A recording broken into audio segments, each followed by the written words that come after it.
Assalamualaikum warahmatullahi wabarakatuh. Bismillahirrahmanirrahim. Alhamdulillahi rabbil alamin. Wa bihi nasta'inu ala umuri dunya waddin.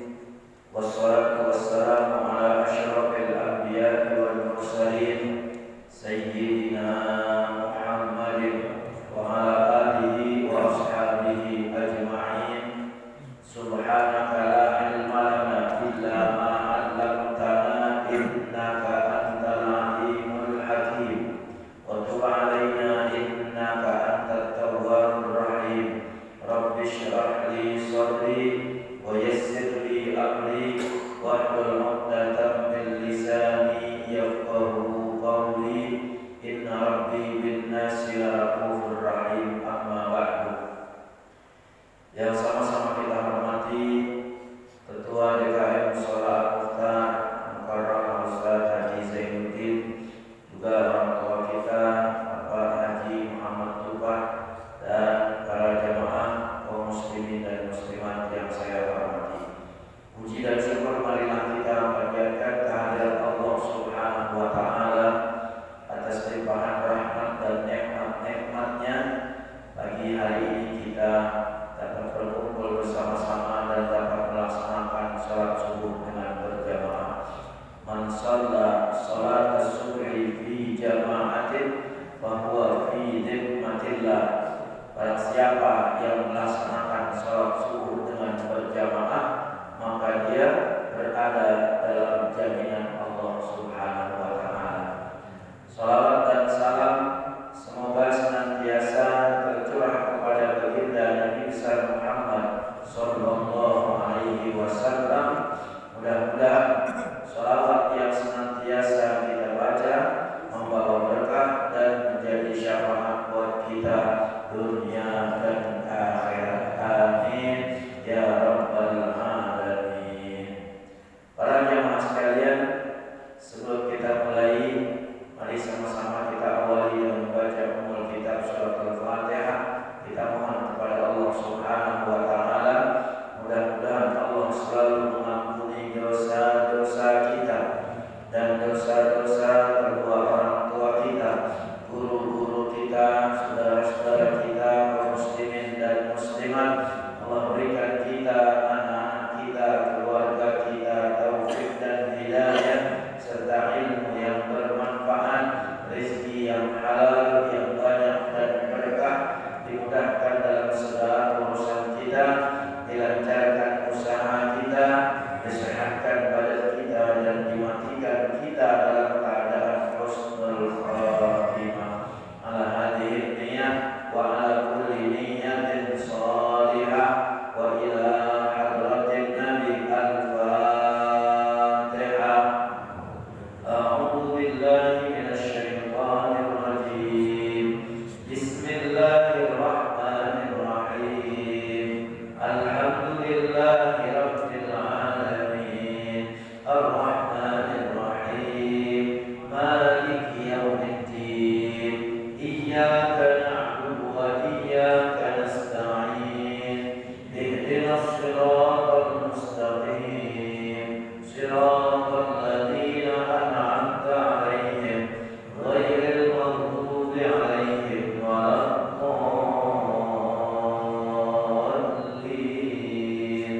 Rabbi ighfir lana wa liwalidayna. Amin.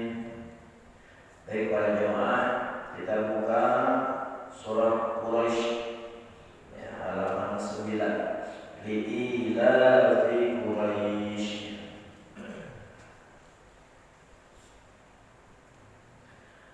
A'udzu billahi minasy syaithanir rajim.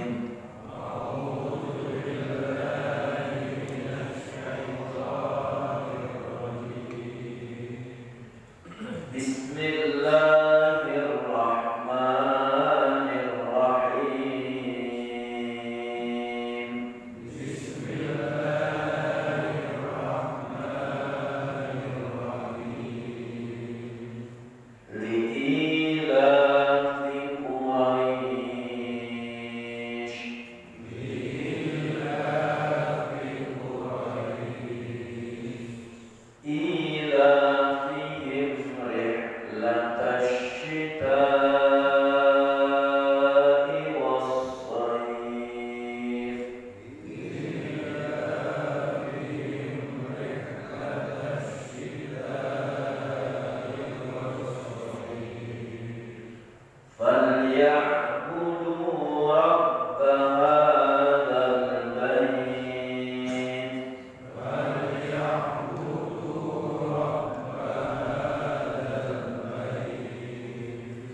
madlin atau madlayin ya. Ila sebenarnya ila itu ada yang bilang mad tabi'i, ada juga yang bilang mad badal. Karena kalau hamzah barisnya berdiri, hamzah ketemu alif itu kan mad badal. Hamzah ketemu ya, mad badal. Kemudian hamzah ketemu waw, nah itu jadi mad badal ya, mad badal.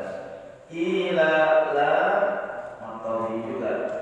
Ila fihim rih mim ketemu ra idhar syafawi, mim ketemu ra idhar syafawi. Ila fihim rih latashita rih latash alif lam samsiyah rih latashita mad wajib muttasil. Ila fihim rihlatash shita'i was-sayf. Alif lam syamsiyah sayf mad lin ya, mad lin lagi. Falyaqudu mad tabi'i atau mad asli. Falyaqudu rabb hada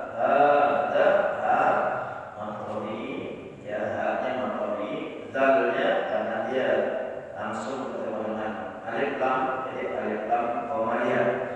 Falyaqudu rabb hadzal bait mad lagi ya. Alladzi alif lam syamsiyah alladzi mad tabi'i ketemu hamzah di lain kalimat mad jaiz munfasil. Alladzi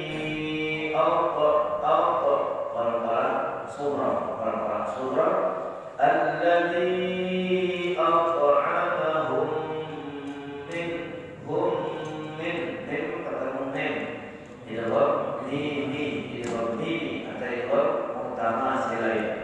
Alladzi at'amahum min nun ketemu jim ikhfa hakiki, nun ketemu jim ikhfa hakiki. Min ju'in itu ada tanda waqaf di atas lam, maksudnya la waqfa fihi ya. Kalau bisa jangan berhenti di situ, karena itu kalau waqaf itu waqaf qabih namanya, waqaf qabih ya, jelek, enggak pantas berhenti di situ. Walaupun boleh ya, walaupun boleh. Alladzi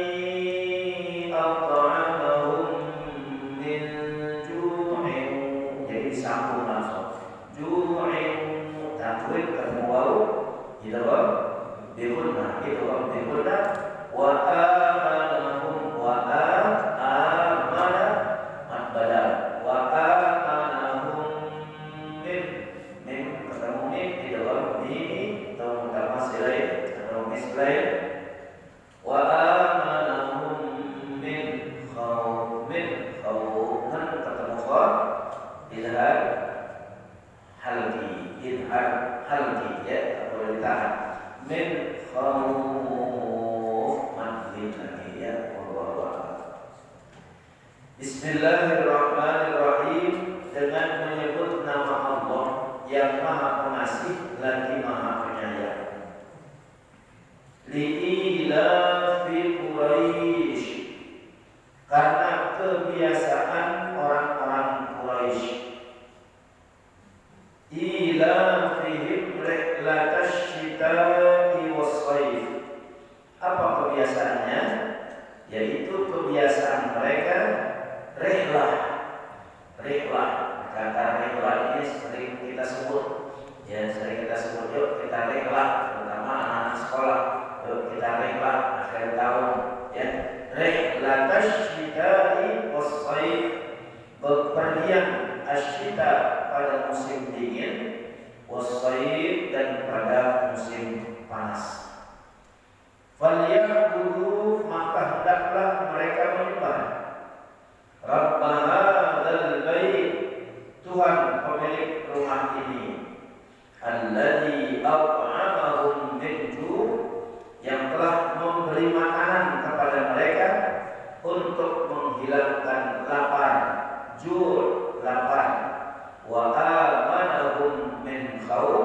dan mengamankan mereka dari rasa ketakutan. Shadaqallahul azim.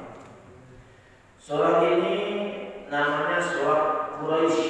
Surah Quraisy, nggak usah pakai Al-Quraisy lagi, ya, nggak usah pakai surah apa Al-Quraisy, nggak usah pakai anggota udah maklum ya, jadi langsung aja Quraisy. Quraisy artinya apa Quraisy? Quraisy itu diartikan dari kurs, yaitu kalau dalam kitab jam itu bahwa Quraisy itu arti asalnya adalah ikan hiu. Nah, kenapa di yang Abimana, total ya Abimana? Quraisy itu bisa diartikan ikan hiu. Kenapa? Karena ikan hiu itu dia menguasai di laut. Ikan hiu itu menguasai di laut. Ya. Nah, kemudian maksudnya apa? Bahwa orang-orang Quraisy ini begitu menguasai. Orang-orang Quraisy itu menguasai perdagangan, perekonomian saat itu dikuasai oleh mereka orang-orang Quraisy. Ya, makanya orang-orang Quraisy ini banyak sekali kenikmatan yang Allah Subhanahu wa taala berikan. Ya, banyak nikmat-nikmat yang Allah berikan kepada mereka. Maka perintahnya apa? Falyaqudu rabb hadzal bait. Allah sebutin nikmat-nikmatnya. Ya, nanti ada tuh dijelaskan lagi nikmat-nikmat yang Allah berikan kepada mereka orang-orang Quraisy. Quraisy ini dari nama suku. Ya, diambil dari mana? Diambil dari suku Fihr. Ya, Fihr wasmuhu Quraisy. Kalau kita baca Maulid Ghazali di pasal yang kedua tuh bahwa Tufaul wa Sayyidina Muhammad bin Abdullah dan seterusnya, kemudian ketemu Ibn Malik bin Nadr bin Kinadah bin Huzaimah bin Mudrikat bin Ilyas. Nah, terus ketemu Fihr wasmuhu Quraisy. Wasmuhu ya, dari suku Fihr ini, ya dari Fihr ini menjadi suku Quraisy. Kenapa? Karena mereka suku Quraisy ini menguasai perdagangan. Maka secara bahasa Quraisy itu artinya adalah ikan hiu. Nah, kemudian ada juga mengatakan bahwa Quraisy ini adalah mereka orang-orang yang mempunyai jabatan menjaga Ka'bah. Ya, mempunyai jabatan yang menjaga Ka'bah. Maka di situ perintahnya tadi falyaqudu rabb hadzal bait. Ya. Nah, surah Quraisy ini menjelaskan tentang kebiasaan mereka orang-orang Quraisy. Apa kebiasaan mereka?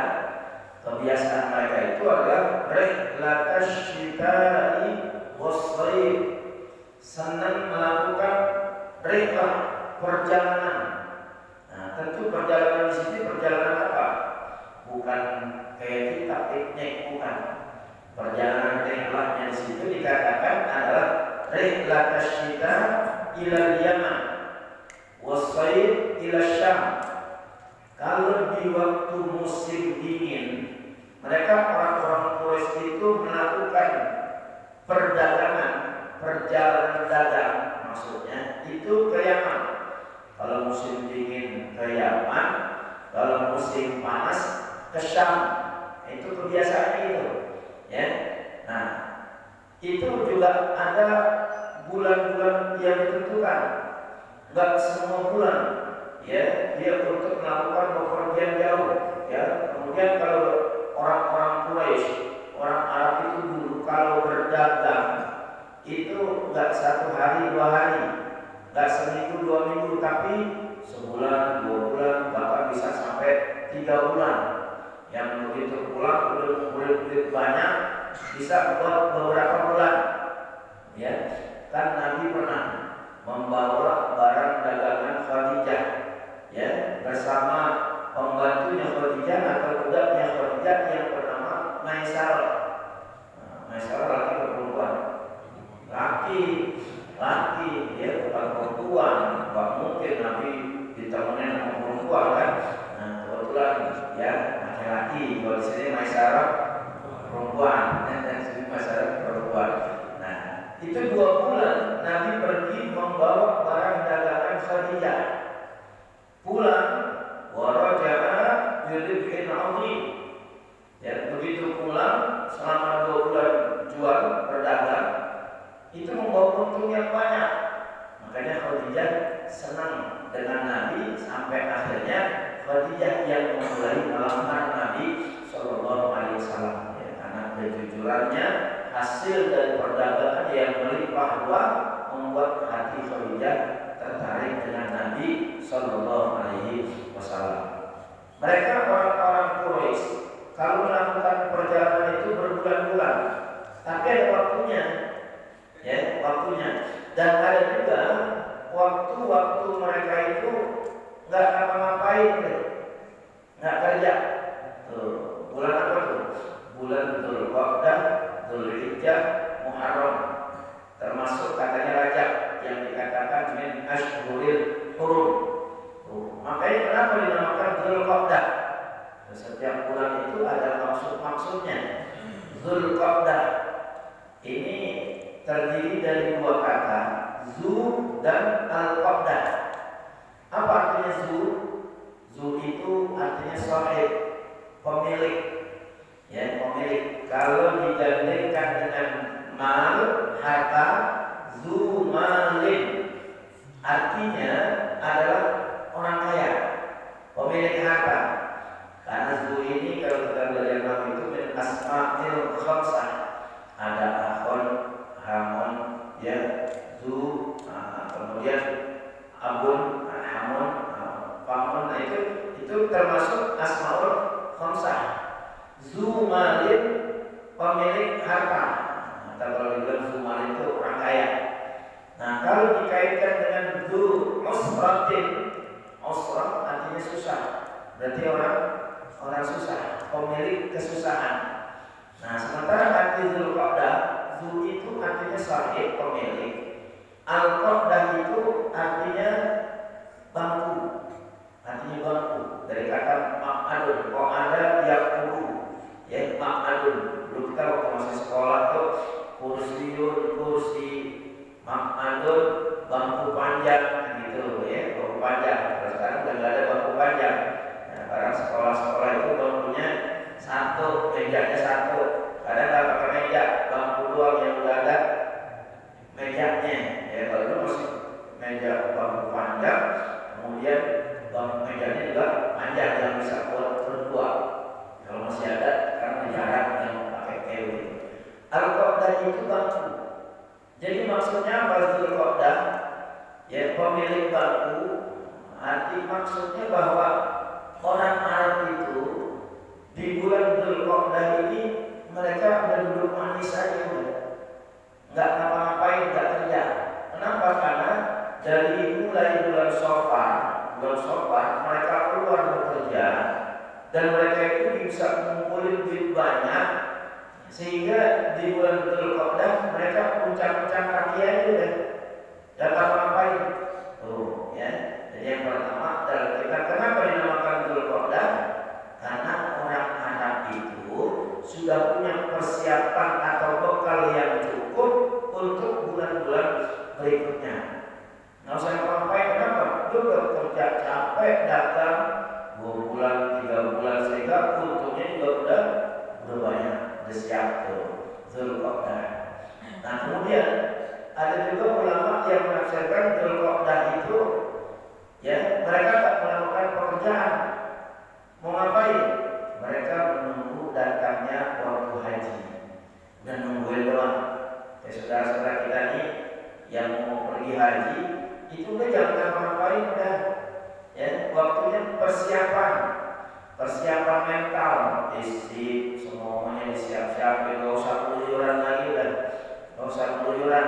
Ya kecuali mungkin silaturahmi ke rumah orang tua, ke rumah saudara untuk minta doa boleh. Kalau sekarang praktis, ya dulu Nabi kalau mau haji, sahabat kalau mau haji atau mau umroh itu mendatangin saudaranya satu-satu, didatangin, ya minta maaf. Nabi aja, ya ketika Umar bin Khattab datang minta doa kepada Nabi, Nabi bilang, ya ukhayya la tansani bidu'a. Wahai saudaraku, jangan lupain aku, doain juga. Nabi masih minta doa. Walaupun ada yang bilang bukan Nabi yang minta doa, asyrikni fi du'aik. Ya, artinya ada yang bilang sebut namaku di dalam doamu. Ya, barengin ya, biar cepat diijabah doa kita oleh Allah Subhanahu wa taala. Kalau sekarang udah praktis, kita nggak perlu datangin keluarga kita, undang aja. Ya, mau bikin wali safar tanggal sekian, undang datang. Ya, kalau dulu ya itu mau pergi haji mendatangin satu persatu, tetangganya didatangin, minta maaf, minta doanya, minta maaf, minta doanya semua. Nah, kalau sekarang udah praktis, itu cuma teknis doang. Ya, cuma teknis aja. Makanya orang yang mau pergi haji sekarang gak usah repot-repot, udah kayak orang Arab dulu. Ya, begitu Dzulqa'dah udah tinggal nunggu masuknya bulan Dzulhijjah. Makanya Dzulqa'dah ini termasuk miqat zamani. Kan miqat ada dua, ada miqat makani, ada miqat zamani. Ya, miqat makani itu tempat di mana kita mengambil niat ihram. Ya, kalau kita dari Madinah, kita ambil miqat makaninya di Bir Ali, ya Zulhulaifah. Kalau kita berada di Mekah, maka miqat makaninya itu tinggal pilih, ada tiga. Yang pertama di Tan'im, Masjid Aisyah. Yang kedua bisa di Ji'ranah. Yang ketiga bisa di Hudaybiyah. Tinggal pilih itu mau yang mana. Yang dekatan Tan'im, yang sedang ya agak jauh dikit Ji'ranah, yang jauh lagi Hudaybiyah. Nah, tinggal pilih aja, itu namanya miqat makani. Nah, kalau miqat zamani itu waktu atau bulan yang sudah diperbolehkan kita untuk melakukan ibadah haji. Walaupun nanti inti hajinya itu kapan? Dari mulai persiapan tanggal 8, 9, 10, 11, 12, 13. Intinya di situ. Ya, 6 hari. Nah, tapi dari mulai bulan Syawal, Dzulqa'dah, Dzulhijjah, nah itu sudah boleh untuk berangkat ibadah haji. Persiapannya, walaupun belum pelaksanaan intinya, karena kan begitu masuk Dzulhijjah baru mereka melaksanakan ibadah haji. Dari bulan Syawal ngapain tuh? Bulan Syawal, Dzulqa'dah, ya. Nah, mereka ada yang lomba pertama, kloter pertama ke Madinah dulu, ambil arba'in, ya. Nah, setelah arba'in selesai 8-9 hari baru ke Mekah. Nah, dari Mekah itu nanti persiapan mereka bikin umroh, ya. Dan umroh kan cuma sekali, bisa berkali-kali. Bikin umroh itu boleh berkali-kali. Ya, umroh buat kita satu kali selesai, besok ya bikin umroh buat orang tua kita, bapak kita, ibu kita, yang disebut dengan badal umroh. Tapi maaf, kalau orang Muhammadiyah itu umrohnya cuma sekali. Walaupun dia di Mekah bisa sampai 30 hari. Kalau lagi 40 hari kan mungkin di Mekah bisa 30 hari. Tapi dia bikin umroh cuma sekali.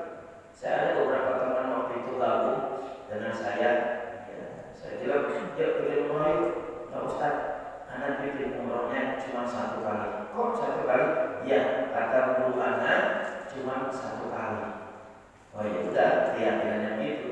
Kalau kita kan enggak, ya kita enggak bikin umroh sekali buat diri dulu, besok buat orang tua, besok buat orang yang kita sayangin, siapa lagi. Kadang-kadang ada yang titip, bikinin dong kalau mau ada umroh dan objek tuh. Itu yang biasa objek gitu. Nggak apa, rezeki itu buat tambahan bekal di sana ya. Sekarang bikin badal umroh 2 juta. Ya kalau kita pakai mutawif sana 2 juta. Tapi kalau kita bareng-bareng di sana berapa nih Ustaz? Seikhlasnya aja. Seikhlasnya aja. 200 rel. Jadi orang kita nggak ngapa-ngapain, ya jadi ibadah, jadi kasih rezeki dari Allah. Boleh aja. Nah, kalau badal haji ada mahal ya itu. Nah, jadi kenapa dinamakan Dzulqa'dah?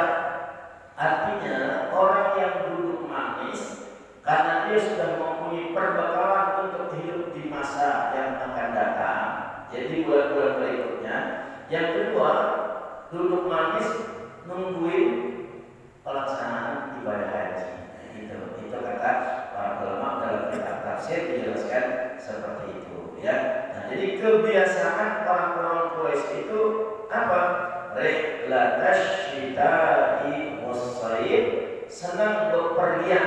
Nah, bepergiannya bukan bepergian main-main, bukan, ya, bukan rekreasi, tapi melakukan perdagangan, ya.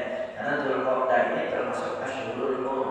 Kan di dalam Al-Quran Allah berfirman, "Inna iddatash syuhuri 'indallahi 12 syahran fi kitabillah yauma khalaqas samawati wal ardh minha arba'atun hurum." Sesungguhnya dalam 1 tahun itu ada 12 bulan di dalam kitab Allah ketika Allah menciptakan, ya, langit dan bumi. Nah, di dalam 12 bulan itu ada 4 bulan yang dikatakan asyhurul hurum, bulan yang dimuliakan, ya. Fala tazlimu fihinna anfusakum, janganlah kamu melakukan kezaliman terhadap dirimu sendiri, ya. Terhadap diri sendiri tidak boleh zalim, juga kepada orang lain. Makanya orang-orang Arab itu di 4 bulan tersebut, ya, di samping mereka puncak-puncak kaki duduk manis karena udah punya perbekalan cukup, ya, mereka juga tidak melakukan peperangan, ya, tidak boleh perang. Jadi begitu perang di bulan Syawal, di bulan apa? Ya, di bulan Syawal misalnya. Nah, begitu masuk bulan Dzulqa'dah berhenti. Tuh, kenapa? Karena ini termasuk 4 bulan yang dimuliakan, ya, 4 bulan yang dimuliakan. Kalau kita Dzulqa'dah itu kita bilang bulan apa? Bulan Apit, ya, bulan Apit. Kenapa dinamakan bulan Apit? Bulan kejepit. Kejepit antara 2 hari raya, Idul Fitri dan Idul Adha. Bulan Syawal Idul Fitri, ya, kemudian di tengahnya Dzulqa'dah. Nah, ditutup dengan bulan Dzulhijjah Idul Adha, ya, itu bulan Apit atau bulan Hapit, ya. Kalau orang Jawa bilang apa? Silo. Apa silo? Silo itu dari kata sila, dari kata sila, duduk. Duduk yang paling kan sila. Kita kuat lama duduk sila. Coba kalau duduk tawarruk, duduk piring, ya, tahiyat akhir, ya, ada nggak bisa lama kan. Kemudian duduk iftirash, ya, juga kayaknya nggak bisa lama. Tapi yang bisa duduk lama, ya sila. Walaupun ntar ganti-ganti kaki, kanan di atas, kiri di bawah, ya, nggak wajar gitu kalau udah tua, ya. Yang muda yang sudah ganti bagi yang tua, nah, gitu, ya. Jadi kebiasaan orang-orang Quraisy itu adalah melakukan rihlatash syita'i was-sayf. Nah, ini satu kebiasaan. Makanya perintah Allah Subhanahu wa taala kepada mereka apa? Falyabudu rabb hadzal bait. Maka hendaklah mereka menyembah Tuhan pemilik rumah ini. Al-bait adalah Ka'bah, Baitullah, ya, yang menjadi kiblat kita umat Islam di seluruh dunia. Baitullah atau Ka'bah. Karena seperti yang pernah saya sampaikan bahwa kiblat kita itu, ya, di dalam sholat ada berapa? Ada 3. Kiblat kita di dalam sholat ada 3. Yang pertama kiblat mata. Kiblat mata kemana arahnya? Ke sejadah. Kiblat mata arahnya ke sejadah, ya. Jangan nongak ke atas. Dan kalau nongak ke atas ada yang dilihat, cicak lagi kawin, ya, kelihatan tadi pikiran jadi jelek, ya. Nah, lihat ke atas atau ke kanan, jangan juga. Ke kiri, jangan juga. Udah fokus aja ke bawah. Itu namanya kiblat mata, ya. Kiblat mata itu adalah sejadah, tempat di mana kita meletakkan dahi kita. Sujud itu tempat kiblat mata. Yang kedua, kiblat badan. Kiblat badan kita itu apa? Kiblat badan kita itu adalah Ka'bah. Karena kita sudah terhalang dengan tembok, terhalang dengan benua dan lain sebagainya, maka kiblat badan kita itu adalah arah barat, ya, arah barat. Makanya ketika mustaqbilal kiblati, menghadap kiblat, bukan menghadap Ka'bah, menghadap kiblat. Ya, kalau orang yang berada di dalam Masjidil Haram, mereka bisa bilang mustaqbilal Ka'bati, boleh. Usolli fardhu subhi raka'ataini mustaqbilal Ka'bati, karena yang benar-benar dia menghadap Ka'bah. Tapi kalau sudah ada di luar Masjidil Haram, bukan lagi di dalam, mustaqbilal kiblati. Apalagi kita yang ada di Indonesia yang mudah terhalang dengan ya macam-macam, itu mustaqbilal kiblati. Maka semua anggota badan kita dari ujung rambut sampai ujung kaki harus menghadap kiblat. Kiblatnya Baitullah. Itu ya, itu dari tangan kita juga gitu ya. Nah, sampai kalau kita ngaji kemarin tuh di Tangkuban Perahu, Kiai Maulana Kamal Yusuf, dari mulai ngangkat tangan juga harus ada kiblat. Dari mulai ngangkat tangan, ya kan sejajar, jempol kita sejajar dengan telinga di bawah, telunjuk kita sejajar dengan ujung telinga. Nah, kemudian dibuka, artinya diadap, ya boleh begini boleh, yang penting sejajar. Kata Kiai Maulana Kamal dalam kitab Ihya Ulumuddin terlepas ngaji begitu kemarin. Ini ada kiblat semua. Dari mulai bangun kita sujud juga tangan kita harus begini terbuka. Ya, ketika kita duduk kaki kita juga harus ada yang ditekuk, harus ditekuk. Ya, sujud dua-duanya ditekuk, jangan begini. Begitu nanti duduk iftirash atau duduk tawarruk juga harus ada yang ditekuk. Yang kiri ya di bawah paha kanan kita ngadep ke kiblat, kan dimiring begini. Nah, yang kanan ditekuk kecuali yang sakit. Kecuali saya nggak bisa tekuk kaki sakit, nggak apa itu maklum ya. Nah, itu namanya kiblat. Ya, kiblat badan. Ada orang sekarang yang kalau bangun dari sujud, mau berdiri tangannya dikepel. Saya udah nanya sama ulama-ulama gimana. Kalau dia bilang apa? Ya, menurut Imam Madhab, 4 madhab, Imam Maliki, Imam Syafi'i, Imam Hambali, Imam Hanafi, itu nggak ada ketentuannya. Tetap ketika kita bangun dari sujud, tangan kita harus terbuka. Tangan harus terbuka, jangan dikepel. Ini kan baru ini aja kan. Dulu ada orang tua kita yang ngajarin dikepel. Nggak ada. Katanya ada hadisnya, tapi hadisnya itu palsu. Ya, itu saya tanya gitu. Kata guru saya begitu. Dan orang ketika kita bangun, ada hadis yang mengatakan apabila seseorang bangun dari sujud, maka dia akan memperkuat posisinya. Nah, posisinya kita kalau bangun enakan begini apa enakan begini? Enakan terbuka, lebih kuat posisi kita. Ya, kalau push up enakan begini. Enakan begini, lebih kuat mana kita dibanding dengan seperti itu ya. Itu kata begitu. Makanya disuruh banyak ngaji seperti itu biar kita tahu. Tetapi ya, itu kan keyakinan mereka. Silakan aja ya, silakan. Ya, nah, jadi itu kiblat badan. Yang ketiga, kiblat hati. Kiblat hati itu kemana? Kepada Allah Subhanahu wa Ta'ala. Walaupun kadang matanya kelihatan terbelalak ke atas, ke kanan, ke kiri, terus ke bawah lagi, dilekai ke atas lagi, ya bisa jadi itu hanya mata, tapi hatinya sebenarnya dia fokus kepada Allah Subhanahu wa Ta'ala. Cuma kata Imam Ghazali, idza law khasha'a qalbuhu la khasha'a jawarihi. Ketika melihat ada orang yang sedang sholat, jenggotnya panjang, sambil sholat mainin jenggot terus matanya ke atas, ke kanan, ke kiri, ke bawah lagi. Katanya memulai jenggot. Kalau hatinya khusyuk, maka anggota badannya juga akan khusyuk.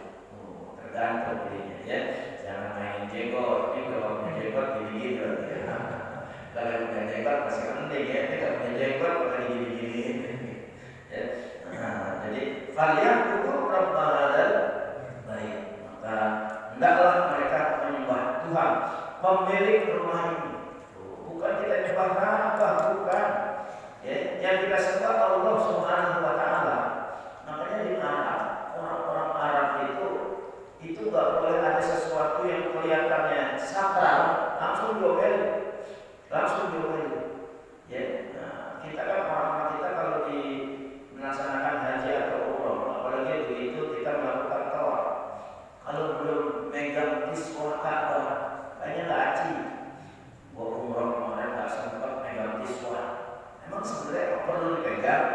Kan nggak perlu. Yang kita perlu kita nyembah Allah yang kebetulan Baitullah itu dianggap sebagai rumahnya Allah Subhanahu wa taala. Allah apa di situ?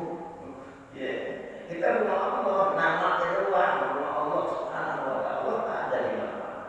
Ya, keyakinan kita seperti itu orang Ahlus Sunnah wal Jamaah ya, tapi itu menjadi sentral pusat persatuan umat Islam di seluruh dunia. Makanya itu perintah.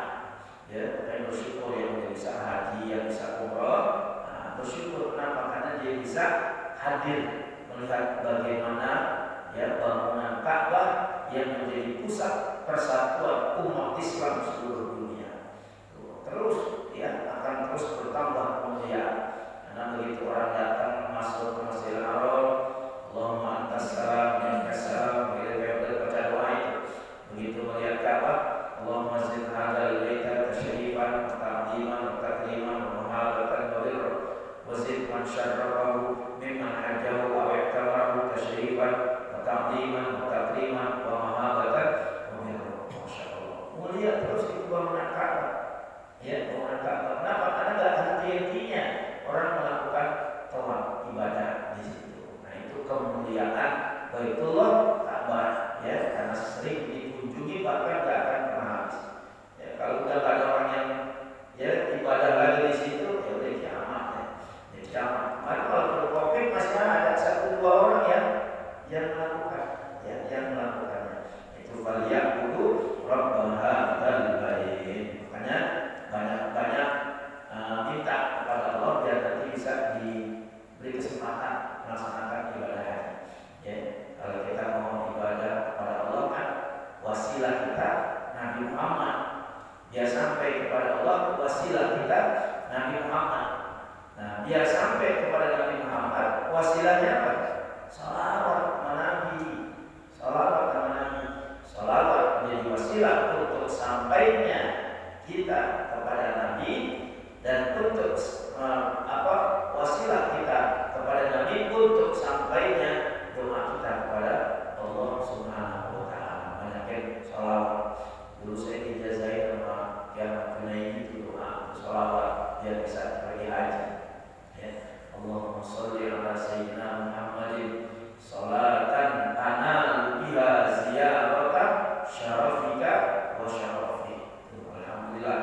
Ya, nah, saya baca alhamdulillah gratis ada yang ngajarin. Ya, enak ada yang ngajarin. Ya.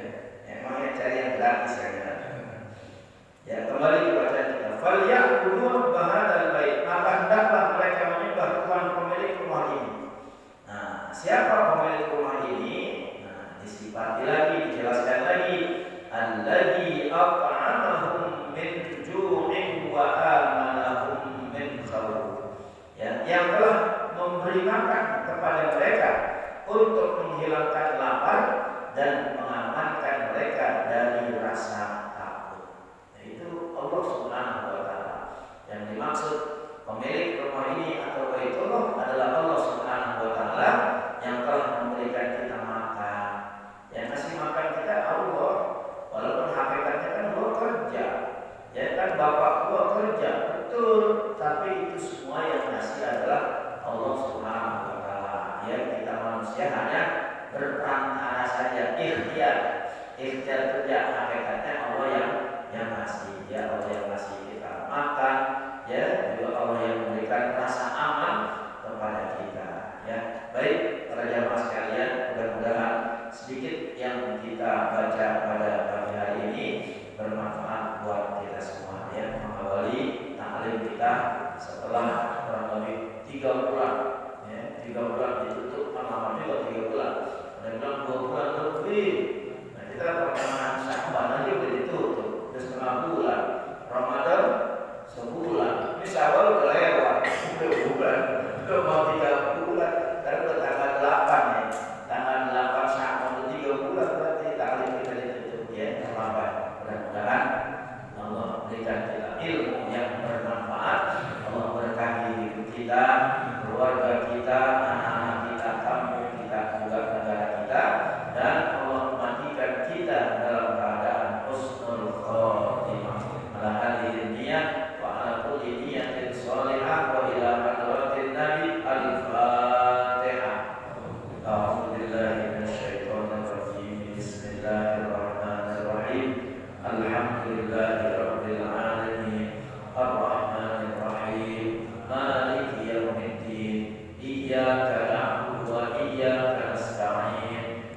Amin.